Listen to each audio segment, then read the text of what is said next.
Hello everyone, সবাই কেমন আছো? গত শনিবারে চলে গেছিলাম মাসির বাড়িতে ছিল সত্যনারায়ণ পুজো আর বড় ঠাকুরের পুজো। এই যে অ্যালপনাগুলো আমি দিয়েছি, এখানেও দিচ্ছি। সকাল সকাল তোড়জোড় একদম শুরু হয়ে গেছিলো। তারপর সবাই ঠাকুরের তা গোছাচ্ছিল। এই যে আমার ভাই বেলা 11টার সময় ঘুম থেকে উঠলো।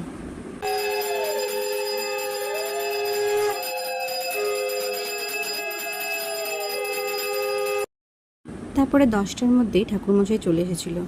এই যে এখানে আমাদের সত্যনারায়ণ পুজো হচ্ছে। এই যে সবাই বসে আছে, অঞ্জলি দেবে। আমি সমস্ত তরকারি কেটে কুটে গুছিয়ে দিয়েছি, মশলাপাতি যা আছে এখানে। আর এই যে এখানে রিয়াদি আলুর দম করছে। মাসির বাড়িতে সত্যনারায়ণ পুজো হচ্ছে সেই 3 তলায়, আর বড় ঠাকুরের পুজো হয়েছে নিচে। তো উঠানামা করতে খুবই সবার কষ্ট।